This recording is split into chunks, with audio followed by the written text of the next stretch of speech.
நீங்கள் ஒரு செகண்ட் கண்ணை மூடி நம்மளோட 2 கையிலையுமே தம் ஃபிங்கர் இல்லை அப்படின்னா நம்மளோட லைஃப் எப்படி இருக்கும்னு கொஞ்சம் யோசிச்சு பாருங்களேன். இமேஜின் பண்ணவே கஷ்டமாக இருக்குல்ல.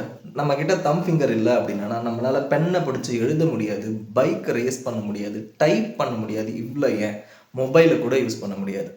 அப்படிப்பட்ட இந்த தம் ஃபிங்கரை அப்ரிஷியேட் பண்ணுறதுக்கும் ஒரு டே இருக்குது அப்படின்னு சொன்ன நம்புவீங்களா? எக்ஸாக்ட்லி. இன்னைக்கு Feb 18 தம் அப்ரிசியேஷன் டே. பேசிக்காக இது எங்கே ஆரிஜின் ஆச்சு அப்படின்றது தெரியல, பட் யூஎஸ் மாதிரியான பல கண்ட்ரீஸில் வந்து இதை செலிப்ரேட் பண்ணிட்டு இருக்காங்க. இந்த நாளில் தம் ரெஸ்லிங், நோ தம் சேலஞ்சஸ், தம் ஆர்ட் இந்த மாதிரியான ஈவெண்ட்லாம் கண்டக்ட் பண்ணி இன்னமும் செலிப்ரேட் பண்ணிட்டு இருக்காங்க. இது ஏர்லியர் 2000 வந்து ஆரிஜின் ஆயிருக்கு. இது எங்கே ஆரிஜின் ஆச்சு அப்படின்றது மேட்டர் இல்லை, பட் நல்லா இருக்குல்ல. ஒரு தம் ஃபிங்கர் இல்லை அப்படின்னா நம்மளோட லைஃபே வேறு மாதிரி இருக்கும். ஸோ அப்படிப்பட்ட தம் ஃபிங்கரை செலிப்ரேட் பண்ணுறது தப்பு இல்லைல்ல. வீடியோ பிடிச்சிருந்துச்சு, நீங்களும் இதை செலிப்ரேட் பண்ணலாம் அப்படின்னு நினச்சிங்கன்னா ஃபாலோ பண்ணிவிட்டு என்னோடய யூடியூப் சேனலை சப்ஸ்கிரைப் பண்ணிங்க. பாய்.